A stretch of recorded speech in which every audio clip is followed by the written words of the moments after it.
안녕하십니까. 땅굴안보 국민연합의 대표 한성주 장군입니다. 오늘은 2017년 11월 20일 월요일입니다. 또 일주일에 하루가 또 밝았습니다. 조선일보 또 동아일보를 차례로 보면서 시사브리핑 올려드리겠습니다. 김명수 대법원장이 드디어 전국 법원장들에게 사법개혁에 동참하라고 촉구하고 있습니다. 전국 법원 등산대회에서 발언을 한 말인데 법원장 전원이 참석했고 판사 수백 명이 참석한 자리에서였습니다. 그래서 변화를 좋아하는 사람은 없다. 그러나 내 임기 중에 반드시 사법개혁을 이뤄내겠다며 여러분도 사법개혁에 동참해달라고 말한 것으로 전해졌다.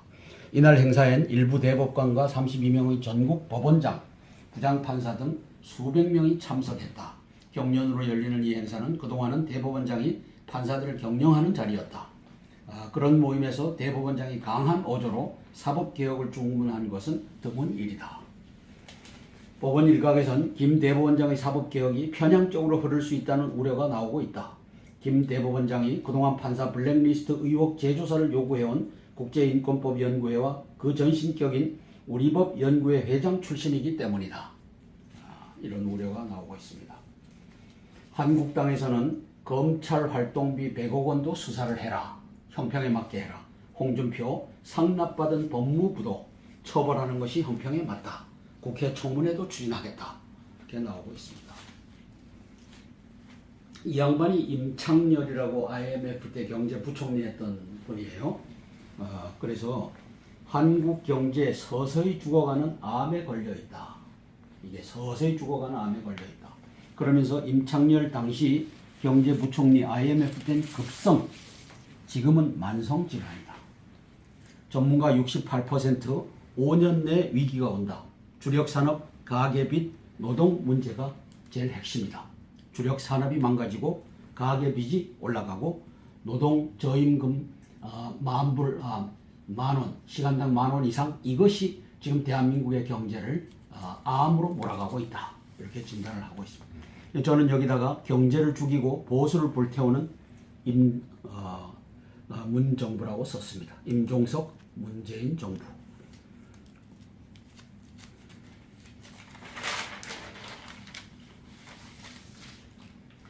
대법원장의 산행 메시지 코드 사법개혁 신호탄 되나? 신호탄 된다는 얘기죠. 코드를 갖다 안 치고 코드들이, 이 코드가 뭡니까? 종북 간첩단입니다. 저는 이 간첩 스파이라고 하는 단어를 씁니다. 왜? 방공과 방첩을 3대에 걸쳐서 김대중, 그 다음에 노무현, 그 이전에 김영삼 이 3대에 걸쳐갖고 반공과 방첩을 없애버렸기 때문에 간첩 얘기하면 이상하게 들려요. 그런데 간첩이 우리 대한민국에 수두룩하지 않겠습니까? 네. 그죠? 간첩이 어디 지금 세상에 무슨 간첩이냐 이런 목사도 있어요. 서모 목사라고. 참 어려운 국면입니다. 사법부 개혁 주도하는 요직에 우리법 인권법 연구회 출신인 진보 성향, 진보가 좌파죠. 진보 성향 속지 말아야 돼요. 뭔 놈의 진보예요. 좌파지. 끄집어 내리는 후퇴시키는 성향의 판사들이 다수 배치됐다. 블랙리스트 재조사위원장과 위원 6명 중 4명도 이 단체 출신이다. 그래서 우리법연구회와 그 다음에 인권법연구회, 과거의 우리법연구회 이영훈, 그 다음에 양승택이 만든 이 인권법연구회, 이것이 지금 대한민국의 좌파 판사들을 다 요직에다 배치하고 지금 그 코드 인사를 하겠다고 김명수 씨가 들고 나온 겁니다. 김 대법원장 취임 이후 사법부 개혁을 추진하는 요직에 좌파 성향, 진보를 저는 좌파로 있습니다. 좌파 성향 법관 모임인 우리법연구회나 이 연구회 멤버가 설립을 주도한 국제인권법연구회 소속 판사들이 배치되고 있는 것이다. 김 대법원장은 지난 13일 판사 블랙리스트 의혹 재조사위원장에 우리법연구회 출신인 민중기 서울고법 부장판사를 임명했다. 김 대법원장은 2004년 우리법연구회 회장도 지냈다. 재조사위원 6명 중 4명도 김 대법원장이 회장이었던 국제인권법연구회 회원으로 채워졌다. 큰일 났습니다. 그래서 여기에 더 엄청난 얘기를 하고 있어요. 법조계에서는 우리법 연구회, 인권법 연구회, 군 요직을 독식한 하나회를 방불한다. 하나회. 하나회는 김영삼 씨가 척결했잖아요.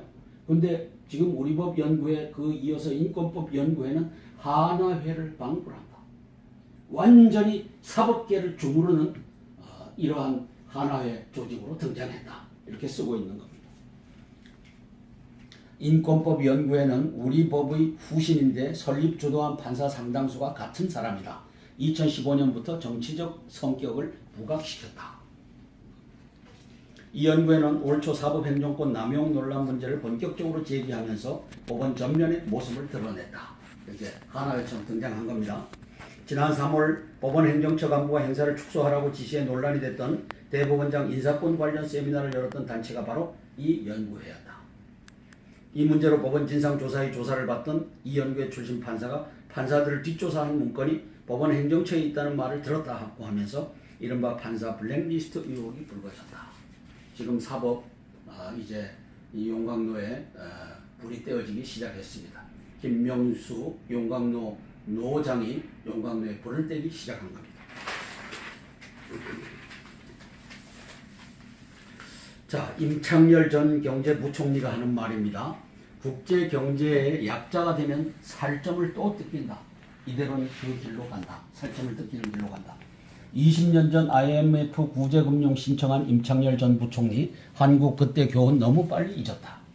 너무 빨리 잊은 게 아니라 종북 간첩단들이 다 경제계를 장악했죠. 그 이전에 정치, 경제, 사회, 문화, 외교, 심리, 국방, 군사, 그리고 종교, 언론 이걸 다 장악했죠. 그래서 속절없이 무너져 내리고 있는 겁니다. 속절없이. 노동자 삶의 질 높이는 건 맞는데 임금 수준이 생산성 넘어버리면 기업들 아예 해외로 떠날 것이다. 이건 불을 보듯이 뻔하지 않습니까? 손해보고 누가 장사를 하겠습니까? 기업을 하겠습니까? 투자하면 인센티브 줘야 할 판에 법인세 올리겠다고 겁이나 주고 있다. 법인세 올린다. 청와대 경제 문제 너무 나서면 안 된다. 장관들 사약받을 각오로 일해야 한다. 복지 잘해도 안보 불안 때는 소용이 없다. 복지가 무슨 의미가 있느냐. 안보가 날아가는데. 이런 얘기를 과감하게 하고 있습니다. 경제위기 다시 오면 금모으기에 동참하겠다 29%, 동참 안 하겠다 38%. 지금 나라 망치는 것이 누구냐? 참 안타까운 현상이 진행되고 있습니다. 미국, 동남아 이어 아프리카서 대북 봉쇄 작전을 하고 있습니다. 돈줄 끊으려 틸러슨 국무 아프리카 30개국에 북과 단절을 요청했습니다. 그래서 아프리카로부터 북으로 들어가는 돈줄을 끊겠다. 무기 수입 등 대표적 친북 수단, 북과 군사 경제 관계 끊는다. 그래서 친북이 아프리카 나라의 일본이 수단인데 수단도 끊겠다라고 했다고 합니다. 트럼프 아시아 순방 전후로 동남아도 유엔 제재 속속 동참하고 있다. 유럽은 대북 사치품 금수를 확대하고 시계, 맥주, 와인 전면 금지하고 있다. 지금 하여튼 옥죄기가 전면적으로 들어가고 있습니다. 최룡해, 리수용이를 만난 시진핑 특사. 북핵 발표 없어. 북핵 협상 묽고 관심 모으자 중매체 숭타오는 마술사가 아니다. 과도한 기대 갖지 말라 선을 그었다. 그래서 숭타오가 들어갔는데 과도한 기대는 갖지 말아라 하고 중국의 관영 매체가 이미 선 긋기에 들어갔다. 아마 소득은 별로 없을 것이다. 근데 이제 모르죠. 자, 여기에 아주 한심한 내용이 올라왔습니다. 중국 총 한 발 안 쏘고 한국의 사드 전쟁 승리했다. 사드 전쟁이 뭡니까? 지금 사드 배치한 건 임시로 배치한 거다. 추가 배치 없다. 이것을 강병희 외무로부터 얻어냈잖아요. 그래서 중국이 총 한 발 안 쏘고 한국의 사드 전쟁 승리했다. 이게 어디서 발표했느냐? 홍콩 SCMP 산불 동북아 안보에 매우 걱정스러운 선례를 넘겼다.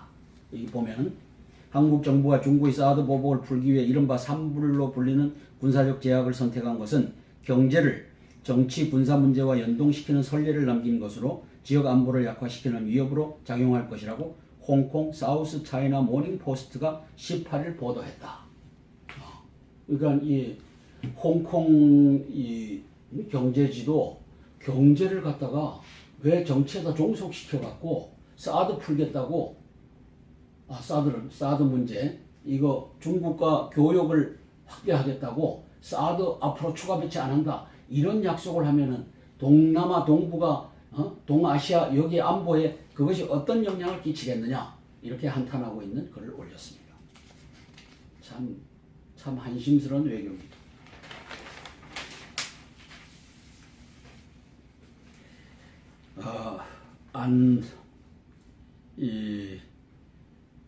안철수 씨는 빅 텐트를 만들자 그러고 이제 박지원 씨는 호남 연대를 만들자. 우리 민주당으로 돌아가자. 이 싸움이 이제 전투가 벌어졌어요. 국민의당 내분이 클라이맥스로 치닫고 있다. 갈라질 것 같아요. 호남파 눈엔 안철수가 보수로 옮겼다 대통령 하려고 저런다. 이제 이러고 있고 친안파 눈엔 안철수를 지원하는 파에서는 호남파 여당과 합쳐 공천받으려 한다. 뭐 다 맞는 말이겠죠. 맞는 말인데 저 국민의당은 쪼개지든지 이제 또 할 것 같아요.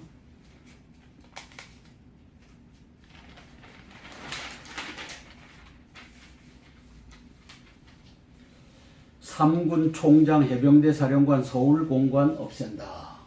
이게 지금 사병들 위한 정책, 사람 중심이라고 했지 않습니까? 사람이 노동자, 농민, 그 다음에 사병, 군인들 중에서도 병사들, 그 다음에 하급 공무원, 하위직 공무원 이렇게 해갖고 사람 중심으로 가겠다고 문재인 대통령이 내놓았던 국제인권법연구회 회원으로 채워졌다. 큰일 났습니다. 그래서 여기에 더 엄청난 얘기를 하고 있어요. 법조계에서는 우리법연구회, 인권법연구회 군 요직을 독식한 하나회를 방불한다. 하나회는 김영삼 씨가 척결했잖아요. 근데 지금 우리법연구회 그 이어서 인권법연구회는 하나회를 방불한다. 완전히 사법계를 주무르는 이러한 하나회 조직으로 등장했다. 이렇게 쓰고 있는 겁니다. 인권법연구회는 우리 법의 후신인데 설립 주도한 판사 상당수가 같은 사람이다. 2015년부터 정치적 성격을 부각시켰다. 이 연구회는 올 초 사법행정권 남용 논란 문제를 본격적으로 제기하면서 법원 전면의 모습을 드러냈다. 이제 하나회처럼 등장한 겁니다. 지난 3월 법원 행정처 간부가 행사를 축소하라고 지시해 논란이 됐던 대법원장 인사권 관련 세미나를 열었던 단체가 바로 이 연구회였다. 이 문제로 법원 진상조사의 조사를 받던 이 연구회 출신 판사가 판사들을 뒷조사하는 문건 잊지 말아야 돼요. 뭔 놈은 진보예요. 좌파지. 끄집어 내리는 후퇴시키는 성향의 판사들이 다수 배치됐다.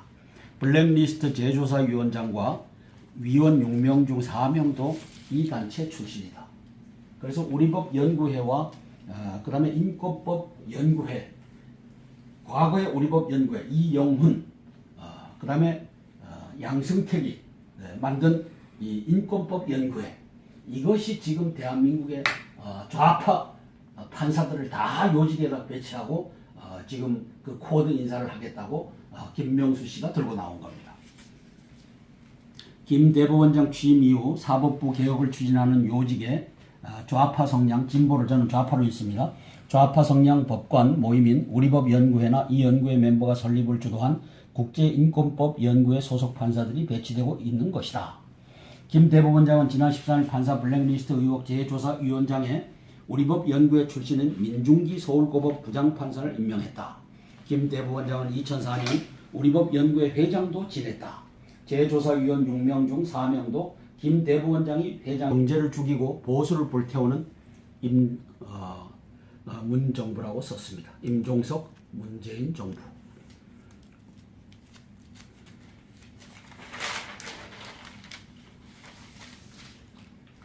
대법원장의 산행 메시지 코드 사법개혁 신호탄 되나? 신호탄 된다는 얘기죠.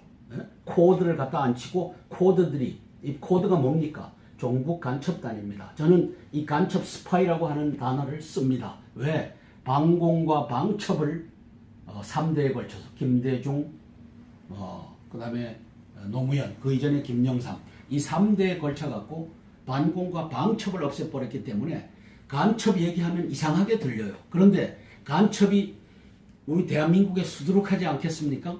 네. 그죠? 간첩이 어디 지금 세상에 무슨 간첩이냐 이런 목사도 있어요. 서모 목사라고. 참 어려운 국면입니다. 사법부 개혁 주도하는 요직에 우리법 인권법 연구회 출신인 진보 성향, 진보가 좌파죠. 진보 성향 속 대법원장이 그동안 판사 블랙리스트 의혹 재조사를 요구해온 국제인권법 연구회와 그 전신격인 우리법 연구회 회장 출신이기 때문이다. 이런 우려가 나오고 있습니다. 한국당에서는 검찰 활동비 100억 원도 수사를 해라. 형평에 맞게 해라. 홍준표 상납받은 법무부도 처벌하는 것이 형평에 맞다. 국회 청문회도 추진하겠다. 이렇게 나오고 있습니다. 이 양반이 임창열이라고 IMF 때 경제부총리 했던 분이에요. 그래서 한국 경제 서서히 죽어가는 암에 걸려있다. 이게 서서히 죽어가는 암에 걸려있다. 그러면서 임창열 당시 경제부총리 IMF 때는 급성, 지금은 만성 질환이다. 전문가 68% 5년 내 위기가 온다. 주력산업, 가계빚, 노동 문제가 제일 핵심이다. 주력산업이 망가지고 가계빚이 올라가고 노동 저임금 만원, 시간당 10,000원 이상 이것이 지금 대한민국의 경제를 암으로 몰아가고 있다. 이렇게 진단을 하고 있습니다. 저는 여기다가 안녕하십니까. 땅굴안보 국민연합의 대표 한성주 장군입니다. 오늘은 2017년 11월 20일 월요일입니다. 또 일주일에 하루가 또 밝았습니다. 조선일보 또 동아일보를 차례로 보면서 시사브리핑 올려드리겠습니다. 김명수 대법원장이 드디어 전국 법원장들에게 사법개혁에 동참하라고 촉구하고 있습니다. 전국 법원 등산대회에서 발언을 한 말인데 법원장 전원이 참석했고 판사 수백 명이 참석한 자리에서였습니다. 그래서 변화를 좋아하는 사람은 없다. 그러나 내 임기 중에 반드시 사법개혁을 이뤄내겠다며 여러분도 사법개혁에 동참해달라고 말한 것으로 전해졌다. 이날 행사엔 일부 대법관과 32명의 전국 법원장, 부장판사 등 수백 명이 참석했다. 경연으로 열리는 이 행사는 그동안은 대법원장이 판사들을 격려하는 자리였다. 그런 모임에서 대법원장이 강한 어조로 사법개혁을 주문한 것은 드문 일이다. 법원 일각에선 김 대법원장의 사법개혁이 편향적으로 흐를 수 있다는 우려가 나오고 있다.